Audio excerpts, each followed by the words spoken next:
Oh, sorry, James. I'll go ahead and ask a question if you want. But I will, and you can take it wherever you wish. That's what we do here. Imagine you're Rob Long, and I'm asking a question, then he's just going to go where he wants to go.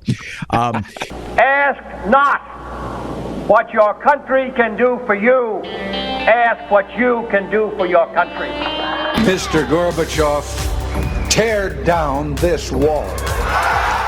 It's the Ricochet Podcast with Stephen Hayward and Charles C.W. Cooke. I'm James Lileks. Today we're going to be talking to Annie McCarthy about Trump's legal woes and more. So let's have ourselves a podcast.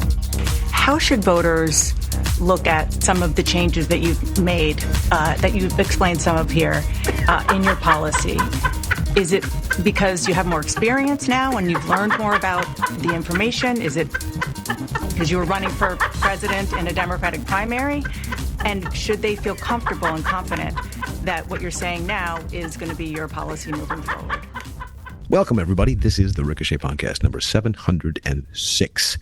I'm James Lileks, drinking a cup of tepid office coffee in a skyscraper in downtown Minneapolis, which did not burn to the ground. Parts, yes, but the fires did not lap on the shores of our corporate office here. And I'm joined by Stephen Hayward and Charles C.W. Cooke. Gentlemen, hello. Between Florida and California, once again, we span the nation. Actually, James, I am coming to you today from Reykjavik, Iceland. We're combining a business and pleasure trip. But I have found something for your Lileks Museum of Curious Cultural Collections, whatever you call it. Did you know? Yeah, because right next to my hotel turns out to be the most visited museum in Iceland. It's called the Icelandic Phallological Museum. No, it's not the Phallological Museum. Okay. No, I know what you're thinking of. You're thinking of the hot dog place. That's the other side of my hotel. No, I believe it was a hamburger that was put. It was a hamburger that was put under glass in Iceland about 20 years ago. The McDonald's hamburger, and is not decomposed in the least bit. Anyway, so phallological. It's the only penis museum in the world. It is exactly what you think it is. And okay. The brochure says it's family friendly. I'm skeptical of this, but there you go. I'll send you the brochure. Well, since my site is the Gallery of Regrettable Food, I am not sure whether or not that would constitute a gustatory experience, but of course it depends on one's orientation and preferences, I suppose. Now, Reykjavik they have a phallic cafe bistro, James, so maybe it will make your gastro... Okay. I missed that when I was there, and I advise that everybody in their lifetime should go to Iceland because it really is an incredible, spectacular, amazing place. This little island of civilization, this civilization that they built on this rock, which has in a certain part of the day, a certain part of the year, it's just always bright, and then a certain part of the year it's always dark. So everyone has two jobs and an alcoholic habit, and they're in a band. I love the place. Charles, how are you? How's Florida? Muggy, I assume? No, it's really nice. It's really nice. I've been to Iceland. I went in 2007. I agree everyone's drunk, but that's why they have no money, because it's so expensive to drink in Iceland, as in Scandinavia. And I annoyed my sister on that trip by eating a puffin in a restaurant. Ooh. braised puffin. Why not? Yeah, it was on the menu. Did they bring the beak? No, but it was on the menu, and I thought, well, I'll try that because I like trying random and unusual things. And then she said, well, you can't eat a puffin. They're so cute. And I thought, well, now I have to eat a puffin. Well, don't they taste like spotted owls, I think? No? Yeah, exactly. With a little snail darter relish, if you will. One of the things that I love about Iceland, Reykjavik, and also what it sort of says about Europe and Northern Europe is that they have this incredible modern cathedral, this church, but you don't really get the sense that anybody believes in any of that stuff. I mean, if you were to believe it, if you were to build a church for a culture that was nominally, habitually, ritualistically Christian, but really didn't believe it, it would be that church. That was just the feeling that I got. It's so spare. It is absolutely so white and so pure, but so somehow lacking that wonderful effervescent divinity that you get in Baroque churches, for example. But enough of our travelogue here. We're here to discuss the ways and means by which the country is going to come to wrack and or ruin or success, or as usual, middle and muddle in betwixt the 2 points. So we had an interview with Kamala Harris this week on CNN in which she laid everything out. And I get the impression that the problem that we have been suffering in this country is an insufficient amount of government. Is that basically what you get? We're about 4% away from, if we had 4% or maybe 7% more government, we would solve housing. We would solve the middle class problems. We would solve climate change, which we have to do on a schedule that is of time and to hours and the weeks that she said. So what did you take away from this? Do you think this is a fresh breath emanating from the Biden administration? A clean break, a revitalized attempt to drag Joe Biden's great policies over the goal line? Well, don't everybody talk at once. No, I don't know what I made of it because she didn't say anything. She did an interview. Well, Well, she answered questions, but she didn't really advance anything. And there was a tweet that went out afterwards by CNN where they said, we got closer to understanding. They always talk about her as if she's an ancient Mayan civilization. We got closer to understand what Kamala Harris wants to do. And I thought, well, actually, that's not true at all. She didn't account for her shifts in policy. She said, my values haven't changed. Now, what she should have done if she was going to make that argument is say, here are 2 or 3 examples of where the policy has changed, but the values that inform them were different for this or that reason. In fact, Dana Bash tried to set her up to do that by giving her the answer before she gave it, but she didn't. She then said that, I know that in 2019 I said I would ban fracking, but in 2020 I said I wouldn't, which isn't even true. In 2020, she said Joe Biden wouldn't ban fracking. She didn't explain why she shifted her view or even if she has. So throughout, yes, I got the vague, effervescent sense that she wants more government and that she thinks that we have been beholden to some ancient ideology for too long, but she never actually really outlined what she wanted to do. So I don't think it was particularly useful as a voter. Stephen, there have been attempts recently, devious attempts, I think, rhetorical sleights of hands that have attempted to tether, that's the word, Kamala Harris with the Biden administration. Was there tethering going on? Was there breaking going on? Was there anything going on that made you sit up and say, that's new? I don't think so. One of the blessings of being on overseas travel is you got to miss it, and I've only caught up with a few things I've seen online. I think Charlie puts his finger on something. The most important part of it is her saying over and over again, her one message was, my values haven't changed, which ought to be the 4 most terrifying words in the English language today. After what's the old Ronald Reagan line, I'm from the government and I'm here to help. Because what are those values? They're all pretty deeply radical, as any check of the record will show. And if you had an alert Trump campaign, and it's still not clear whether we have one or not, they would be running ads and they just have a clip of her saying, my values haven't changed, and then just throwing up on the screen some of her previous statements on what her values are.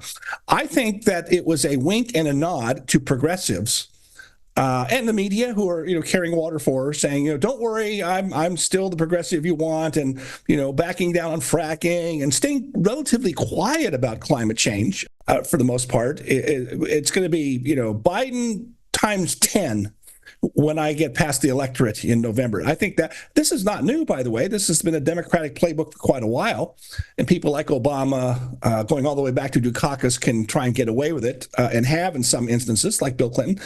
But in her case, she's got such a long record of very radical views that it still astounds me to think that she can get away with it. On the other hand, as has been pointed out, the election is not 65 days off or whatever it is. Early voting starts in 3 weeks. And so the votes will start getting locked into the can very, very soon. Well, the CNN story about the interview says Harris laid out an economic plan earlier this month, did you know? Focused on bringing down costs on food, housing, and childcare, in part by going harder after corporations. Here's a stunning new development. She's going harder after those corporations. Her proposals include efforts to combat price gouging. My.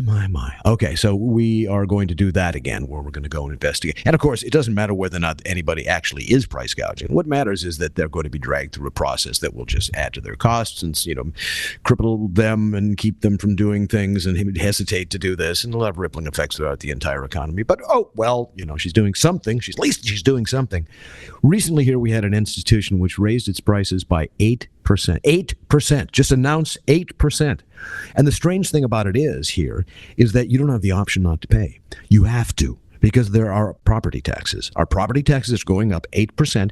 And what's more, because of the new valuations, it's a tax on unrealized gains. It's just perfect. Do we have any say in this? No. We just absolutely have to pay. That's not gouging at all, though. No, that's an absolutely reasonable response to the needs of the particulars of the people.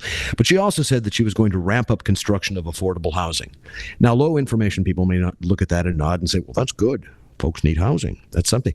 But this is not the job of the federal government.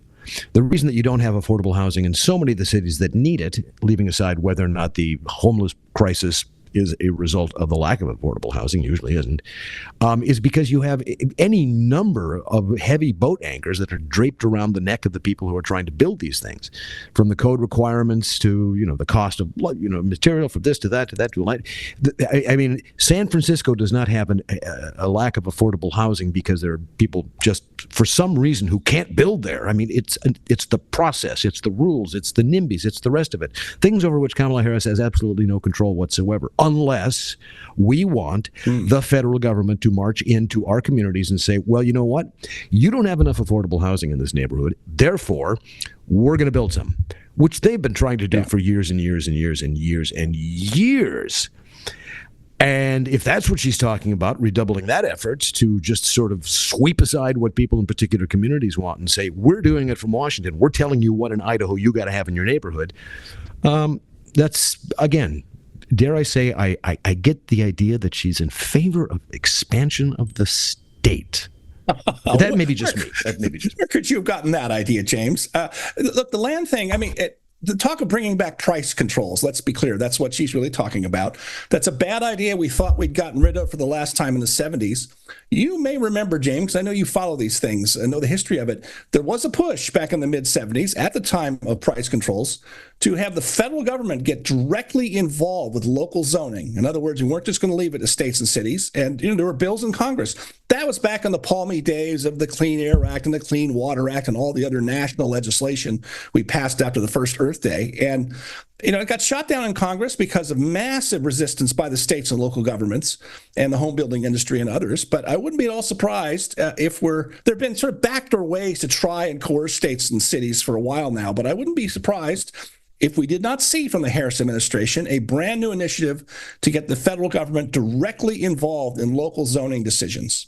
I just think it's worth saying that this line that I've started to see, that Kamala Harris is some sort of YIMBY, yes, in my backyard, is ridiculous, because the primary reason that the Democrats are struggling on this issue is that there are a whole host of interest groups on whom they rely that stand in the way of the production of new homes and development more generally. And those are environmental groups, unions of various sorts, and other left-wing interest groups that don't like development for various reasons. And this is a problem that will only be solved when a Democrat stands up and says to those people, no, it is more important for us to fix this on the supply side than it is for you to get what you want.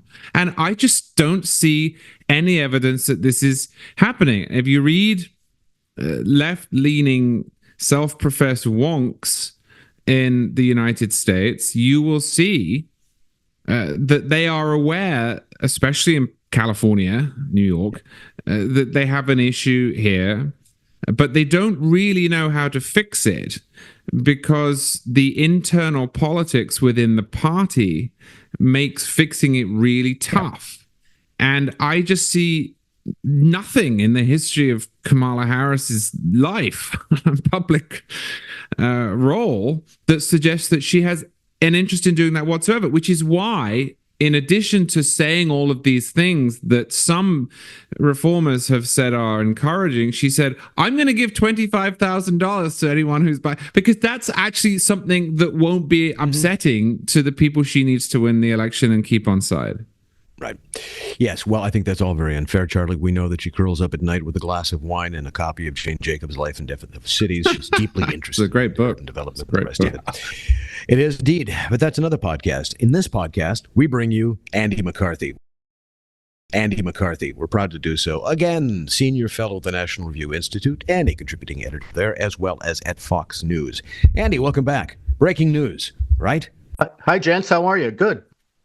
Yes, breaking news. Trump is trying to get his sentencing in the Manhattan case postponed by moving again in federal court to have the state proceeding removed there. That is, to have the federal court take jurisdiction over it.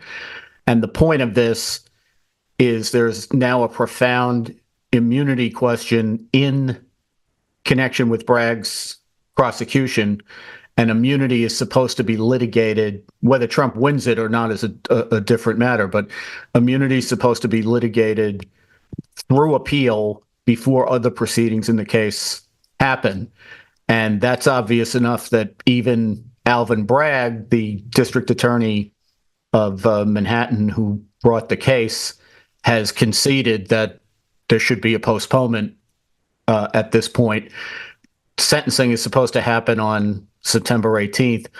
For whatever reason, Judge Merchan, who has been, I think, credibly accused of being biased against the defense in this case, has not acted on the motion to postpone the sentencing, even though the prosecutor agrees that it should be postponed. And the way this is teed up at the moment, Merchan has said that he'll rule on Trump's immunity claim on September 16th and then proceed to sentence him on September 18th, which certainly suggests that he's trying to frustrate Trump's appellate rights by not giving him enough time to get to another court to stop the sentencing from going forward until the immunity is decided. So they're going to federal court at this point now to try to make them act. Before I hand it over to Stephen and Charles, I just want to bring everybody up to speed because memories are short. Remind everybody what Trump fell for in this case. I use fell in the old dragnet sense of having been found guilty. Yeah, this is a very strange case. There's, I think there are some really strong allegations against Trump that come out of the lawfare stuff. This case is just a joke. He was accused in 34 counts of falsifying his business records in order to conceal a second crime. Ordinarily in New York, nobody gets prosecuted for these kinds of offenses, particularly under Bragg, who is like a textbook progressive prosecutor. And ordinarily, business records offenses are misdemeanors. These misdemeanors happened, I think now, 2017, so 7 years ago. The statute of limitations on misdemeanors is 2 years. By alleging that Trump was trying to conceal a second offense, he got it inflated from a misdemeanor to a felony and thereby did an end around the misdemeanor statute of limitations. And then he carved this one transaction into 34 by basically taking each piece of paper that was involved in the payments that occurred here and charging it as a separate felony, which totals up to, I think, 134 or 136 years of criminal exposure. It's capped at 20 in New York, but that's still a lot of penalty. So that's the crime. And I think the outrage, well, there's a lot of outrage about the case, but the worst part of it is that the judge did not require the jury to find beyond a reasonable doubt what the second crime was, because the judge misinterpreted the law of conspiracy. What Bragg relied on as the so-called second crime was a New York election law conspiracy to influence an election by unlawful conduct. And therefore, Bragg said, as long as the jury finds beyond a reasonable doubt that he conspired to influence the election, then that's sufficient. So we don't have to figure out what unlawful conduct he agreed to participate in. And the problem with that is, in conspiracy law, first of all, it's not a crime to influence an election. That's what campaigns try to do. What makes it a crime, what makes it a conspiracy, is the agreement, the meeting of the minds by two or more people on the criminal objective. So you can't have a conspiracy in the criminal law unless the jury agrees beyond a reasonable doubt on what the statute, the criminal statute, the crime that makes it a conspiracy. Otherwise, if it's just an agreement to influence the election, that's not criminal. So there's a lot of problems with the case. Well, Andy, it's Steve Hayward, who said a couple days ago, why don't we have Andy here since so much legal news is breaking this week? And it turns out to be timely. Look, my summary for laypersons, which I think as a lawyer you may find a little too cute, which was they try to elevate a misdemeanor jaywalking into a felony by first counting every step taken across the road as a separate felony, and two, saying once the person reached the other side of the road, he was either going to mug somebody or rob a liquor store, and you can decide which crime you think the person was going to do. I mean, that's silly to me. But then the other, I still have a question about the appellate process, but the other big story that first brought you to our attention again was Jack Smith introducing a new set of indictments against Trump for election interference. And it just took my breath away. I mean, I thought even this Justice Department would at this point say it's too late based on their rules. I know there's some ambiguity about whether it's a 60-day deadline or a 90-day deadline ahead of the election, that you do not bring a case against somebody who's up in an election or a political figure. But they've gone ahead and done this here. And I'm simply, it takes my breath away that they would do this. It seems politically reckless.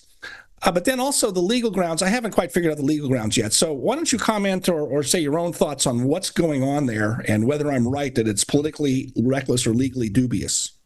Yeah, Steve, I'm a pretty strong critic of Smith, but in this particular, I think he's getting a bad rap. So let me explain why. Really? Okay. Yeah. So we all know the Supreme Court didn't throw out the election interference case in the immunity decision, right? What they said is that Judge Chutkan, who was the presiding judge, Obama appointee in Washington, was supposed to get input from the parties and do an exacting examination of the indictment in order to determine which acts are official presidential acts that would be amenable of an immunity claim, and which conduct that's alleged in the indictment is private and could be grist for a criminal prosecution. So she wanted to have Smith weigh in on that issue and originally directed him to do so on August 9th. He asked for a 3-week delay. And the interesting reason why he asked for a 3-week delay is this is a dilemma for the Justice Department. Ordinarily, the Justice Department's job is to defend the executive branch. So the immunity ruling by the Supreme Court is a godsend to DOJ because in the future, they will be able to use it to very expansively argue that presidents have immunity. Smith's case cuts against that. So anything that Smith does to try to argue that the presumption of immunity can be overcome in his case creates potentially a precedent that's going to hurt the Justice Department in the future. And therefore, it's not just a matter of the Trump prosecution. Everybody in the Justice Department needs to get on board about what they think this decision means, which is why he asked for the delay. Obviously, August 30th is today. This would have been the day that Smith had to file. So if Smith had simply done what Chutkan said, he would have been providing this week his vision of what the case is going to look like. That is, what things can still be prosecuted and what things Trump has immunity for. Instead, what he did was what I would have done, which is I don't want to consult with the court and the defense about what the case looks like. And the one advantage I have as a prosecutor is I can rewrite the indictment. And that's what he did. But all he did in rewriting the indictment is strip out the allegations that the Supreme Court said he can't run with, which is mainly Trump's control over the Justice Department. And to the extent that that piece of the indictment further the schemes that are alleged. So the 4 crimes that are in the new indictment are exactly the same as the original indictment. And the only thing he's done is strip out the stuff the Supreme Court told him had to be stripped out. But whether he had done this by making a submission on Friday or done it by filing a superseding indictment on Tuesday, it's the same thing one way or the other. So, Andy, on the Bragg case, it was assumed before the Supreme Court weighed in on the immunity question, once Trump had been found guilty, that there would be a sentencing, and that it was possible that Trump could go to jail while he was running for president. And the question got a bit scrambled, partly because of the immunity case and then a few other legal developments. So my question is, given the changes that you described in your first answer, what is most likely to happen next in the Bragg case? And if there's no way of telling what's most likely, what are the options in the next, say, 6 months to a year? Yeah. So, Charlie, I think Bragg wanted to press ahead with the sentencing because he knows that Trump is not actually going to prison. And I think kind of almost perversely, that incentivizes him to give Trump an even more stiff sentence than he would otherwise have given him. Because what's going to happen here, this is a nonviolent crime. Trump is not going, it's not like he's going to get carted off to Rikers the second that Merchan imposed sentence. But what they've always wanted out of this case was for the Democrats to be able to say he's a convicted felon facing a stiff prison sentence in the run-up to the election. And they would have that.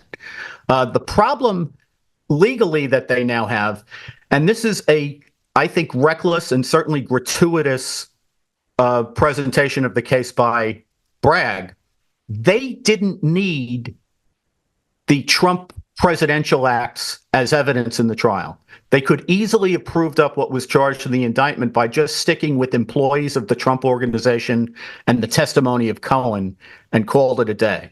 Instead, what they did was they called 2 of Trump's White House staffers to testify about his customary, with the way he ran the White House, the way he conducted himself as president, et cetera. Bragg is now in the position of trying to argue that that was just harmless error. But when his prosecutors summed up to the jury, they described it as devastating proof of guilt.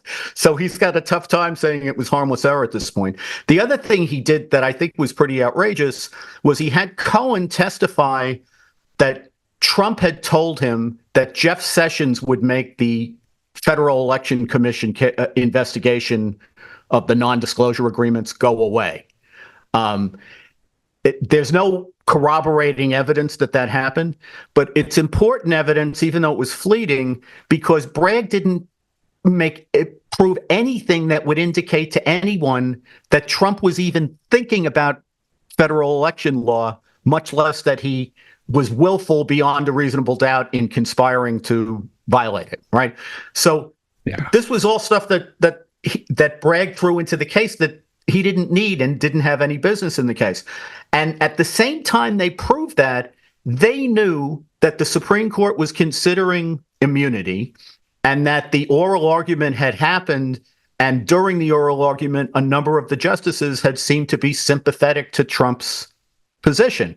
Yet they kept insisting to Bragg that there was no presidential immunity and certainly no derivative evidentiary privilege not to have proof of presidential acts come into a criminal trial.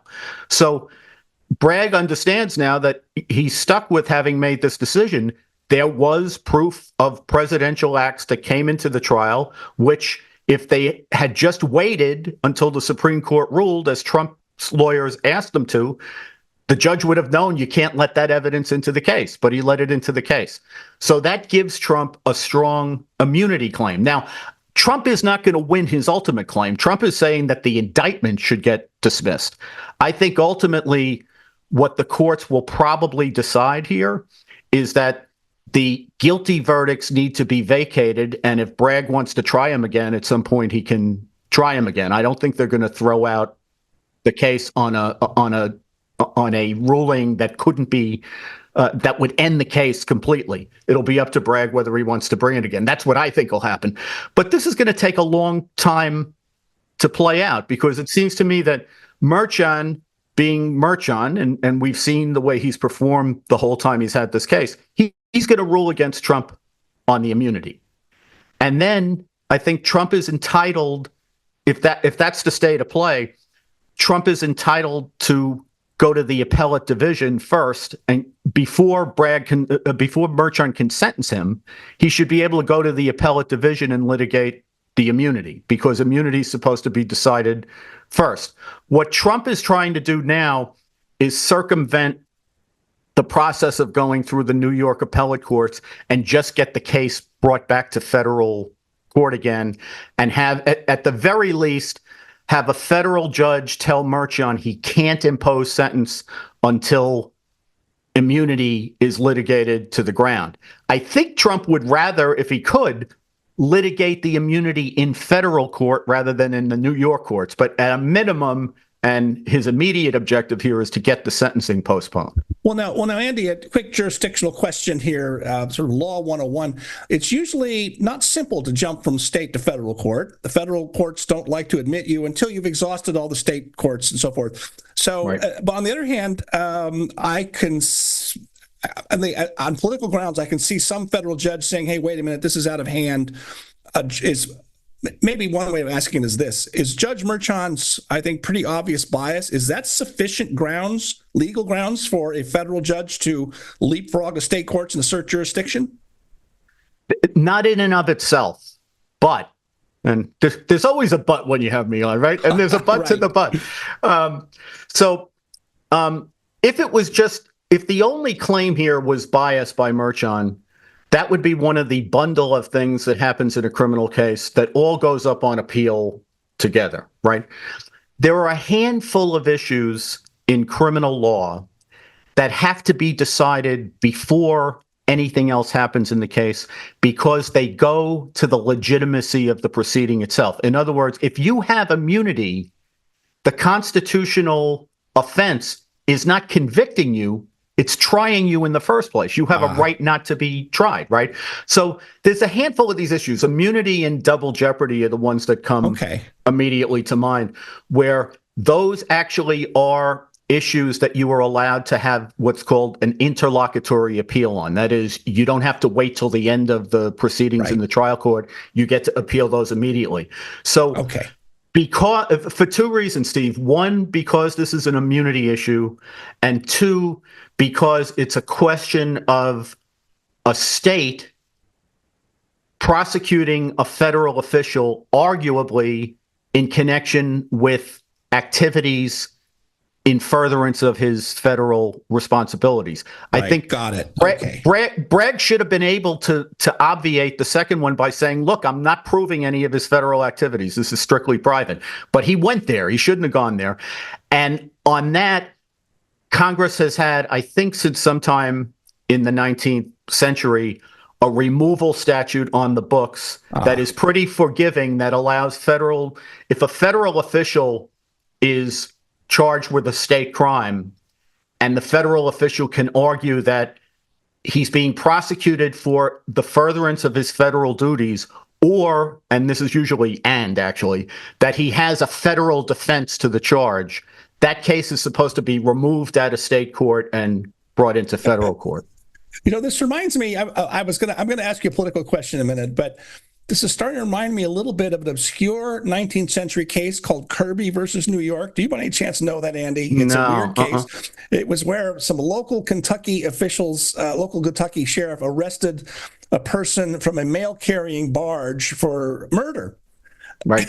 and as I don't remember the exact details, but the claim was made that this was the state interfering with the delivery of the person's lawyer argued there's a state interfering with the delivery of the mails. That's illegal under the Constitution. You have to dismiss the murder claim and put the sheriff on trial. Anyway, an absurd case, and the Supreme Court saw right through it right away. It's a fun one to bring up with students. But I want to ask you a political question. Can I just say, Steve, there's analogous modern cases where, you know, you have a lot of these states think that they're safe havens from the immigration laws, right? So the fear always is that if the federal officials go in and try to arrest somebody or do a search in furtherance of the immigration laws, that the state will arrest the federal officials. That kind of stuff is a concern all the time. Hi, this is Ann Coulter.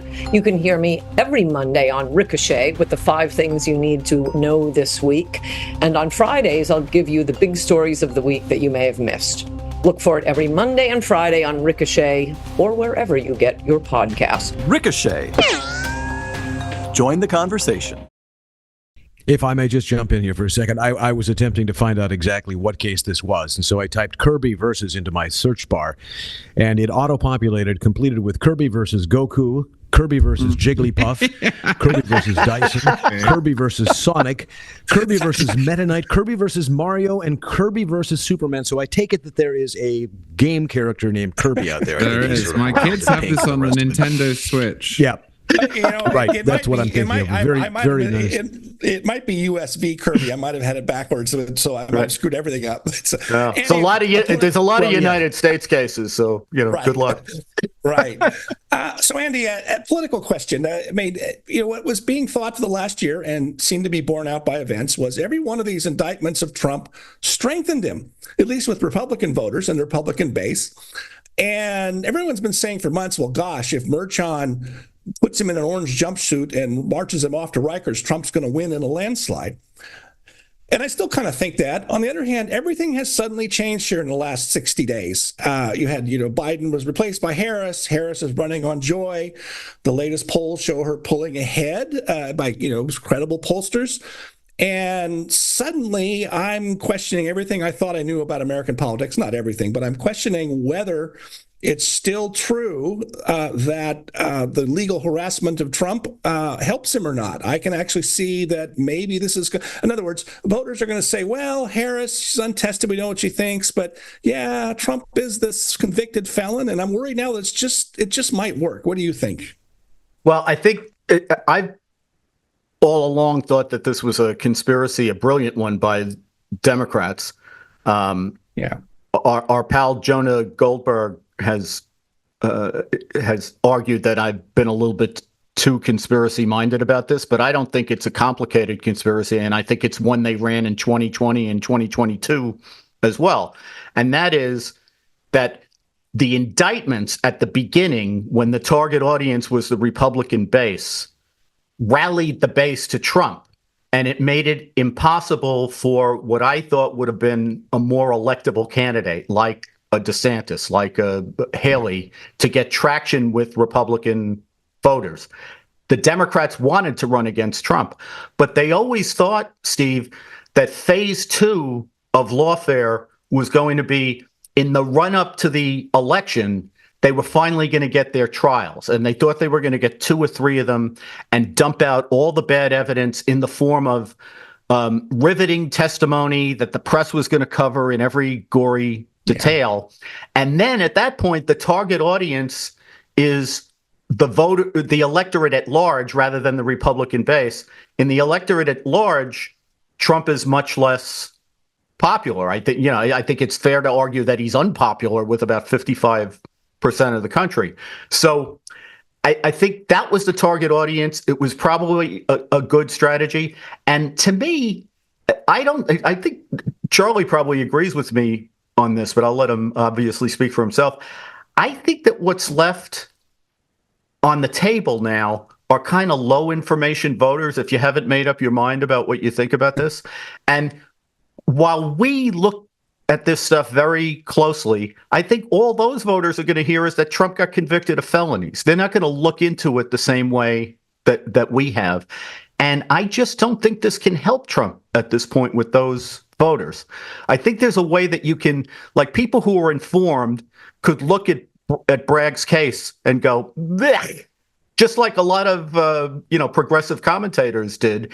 And I don't think Democrats are happy that the Bragg case went first, because I think the Bragg case tainted lawfare as an enterprise. Whereas if they had gone, say, with the Florida case, where there was a pretty strong obstruction element to it against Trump, they would have had a much better time with this than Bragg's case, which is even people on the left at least the credible ones. Diminish, small pool. But they think it's, they think it's a joke. I think that low information point goes both ways, although I do think it probably hurts him more than helps. But if you're told as a low information voter by Trump or surrogates that the system has gone after him and you don't know any of the details, then you perhaps believe that. And then if you're told on the other side, well, he's a convicted felon and you don't know any of the details, then you believe that. So the question is, who gets to them first? I guess. Well, that's a problem. I always say that low information voters is one of those, 3-word euphemism for morons. I'm sorry, that's just me. How much? I mean, I always hate these a little rant here. I always hate these debates with undecided voters that are in town hall format with 3 weeks to go before an election. Who can be undecided with 3 weeks to go in a presidential race? Well, morons. That's why those debates so often are moronic, and why this favors Republicans, it seems to me. Yeah. Well, you don't want morons. I thought about this a lot when we. I tried the blind shake back in the 90s, and one of the things that the defense wanted was like anybody who had heard about the World Trade Center bombing or some other notorious things that we had shouldn't be on the case because they've already formed. And I said, like, anybody who hasn't heard about this has been living under a rock. That's not somebody that you want as a juror in a case, Right. Before we go, and we've plenty of time here. I'm not trying to hasten you off the broom or a hook, but to change the subject, Mark Zuckerberg had a letter where he said, you know what? Yeah, they did ask us to take some stuff down. And it's interesting that some of the things that the Biden-Harris, I'm sorry, there I go tethering again, administration wanted to get rid of was satire and humor when it came to things like COVID and the virus and the vaccine and the rest of it. What are we to make of this? And isn't it a little late for this information to be coming out? Or have we all just decided, as we did, that the laptop was fake, that the Twitter files and the Facebook files that they were coming out with, that's all settled and factored in and baked in? Isn't this something that somebody would want, that a canny campaign would want to make a point of? I mean, when you talk about authoritarianism, which we're supposed to be worried about because it's going to destroy our democracy, this seems kind of this seems kind of fashy to me, to use their terms. Yeah, I'd say two things about it. First, it would have been nice to have Zuckerberg's testimony in the case that the Supreme Court decided at the end of the term. Remember, they threw out this challenge because they said that the states and the social media users whose communications or postings had been suppressed, that they didn't have standing. And the big problem with the case was there was a tenuous connection. This is always a problem when you're going after the third-party actors, right? Their communications were suppressed directly by the social media platforms, but what they were saying was that the government officials were the ones who were responsible. When you have a case like that, you have to show a tight connection between the actions of the third party and, the suppression. And what Justice Barrett said in her majority opinion was that the case was poorly pled by the plaintiffs, that the lower courts had just gotten some stuff flatly wrong in their analysis of the record, and that the claims were too attenuated. Now, Justice Alito had a pretty good pushback on that, but a lot of what Barrett said about the standing was very persuasive. It would have been nice to have Zuckerberg's testimony. Zuckerberg's testimony could have helped them on the causation part of this. So, I think to the extent people think that the Supreme Court has now said you can't bring a case like that, that's not what they said. What they said was that this one was poorly pled and that you have to show a better chain of evidence. The more important thing, I think, and this really goes to the Hunter Biden story, and this should be a major, major scandal. The Hunter Biden laptop stuff that got suppressed happened in October of 2020, in the run-up to the election. The FBI got Hunter's laptop in December of 2019. They had it for nearly 11 months when they were going to the social media companies and telling them, watch out for that Russian disinformation. There could be Russian disinformation about the Biden family and about Hunter. And I think I tried to do this in a piece at NR this week. If you trace the chronology of what happened, the FBI had Hunter's laptop, knew it was, they had subjected it to forensic testing. They knew that it was authentic. There was no reason to think it wasn't authentic. But what happened was in 2020, the two Republican senators, Chuck Grassley and Ron Johnson, are investigating the Biden influence peddling scheme. And they're getting all kinds of evidence about it, mainly financial records. That was really what the House built its investigation on, the scut work that Johnson and Grassley had done. And they're collecting all these bank records and suspicious transaction reports from the banks and all this other stuff that show that there's a lot of smoke here at the very least. And the Democrats in Congress were very concerned about that. So top Democrats in the House and then also in the Senate, acting together, asked their pals at the FBI, in particular, a guy named Tim Tebow, who was running the Washington field office and was later forced into early retirement over his anti-Republican, anti-conservative social media postings. They call up Tebow, the Democrats do, and they say, we would like a briefing from you on Russian disinformation and interference in our elections. And Tebow assigns to it a guy named Oughton, who we know as the handler for the guy who provided the information for the Steele dossier. So that's where he's coming from. He's under investigation by the Bureau for his participation in the misrepresentations that were made to the FISA court in connection with the Russiagate stuff. And yet he gets brought in to do an analysis of Russian disinformation as it may affect the election. So what Grassley says in the letter is, we never asked for a briefing, and this stuff wasn't Russian disinformation. These were bank records. There was no reason to think any of this stuff was coming from the Kremlin.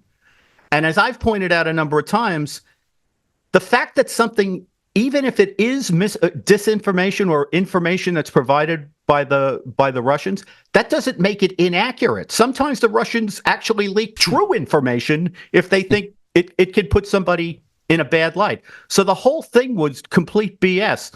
But the Democrats used the fact that the FBI collaborated with them in doing writing an analysis up that talked about Russian interference in the election and did it particularly in the context of Biden and Ukraine.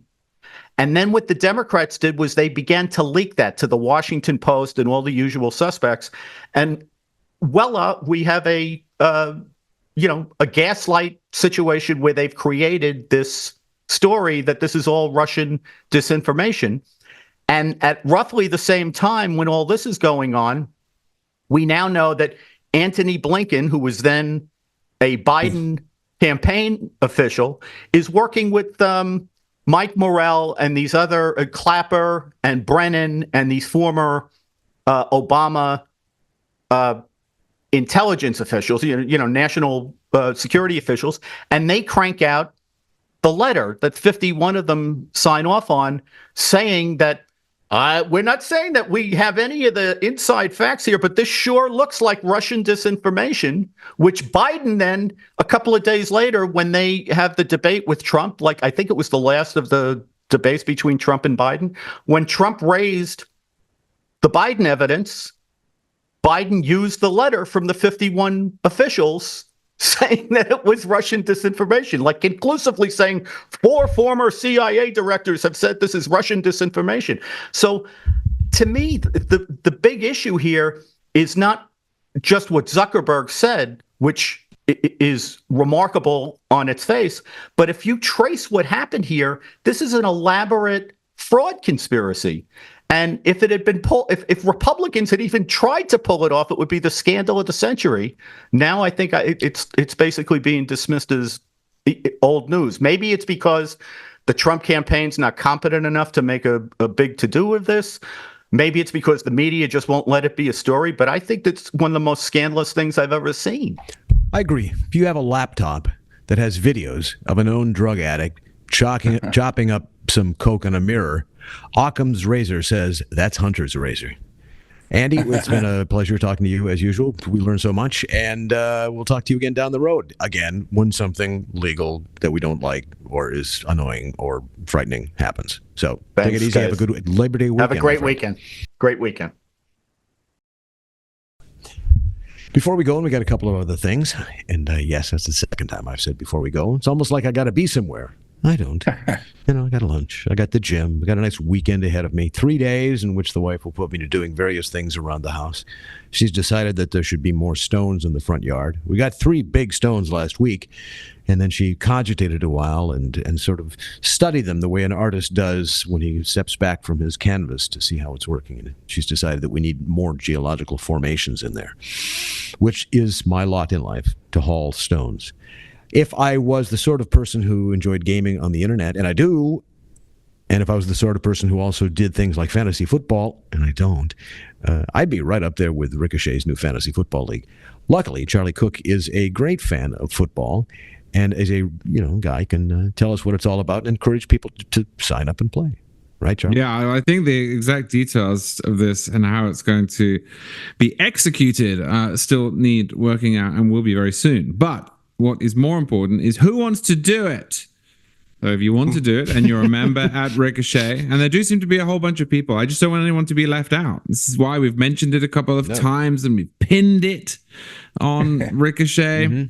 And we will soon be sending out messages subliminally to all Ricochet members just to say football, football, football, football. If you want in, say so. There's a little logo icon graphic on the right-hand side of the site at the moment, which has a football picture and says Ricochet Fantasy Football. And if you are interested, click it and register your interest. And the details will be forthcoming this week. And if you're thinking, what exactly is a center-right political site doing talking about football and fantasy football? It's because Ricochet is so much more than just chattering about politics. If you go to the member feed, which does cost a little bit, yeah, not a lot, but it's worth it, you will find, the sites that are free, they're worth every penny. Ricochet, we're talking old-time radio, new-time music, meme dumps, literature, fiction, it's just, there's so much going on in the member feed. You ought to check it out. One of the things we've been talking about, though, in the member, is this question that's vexing me. And I'll end with this. That's the third time I've mentioned we're ending.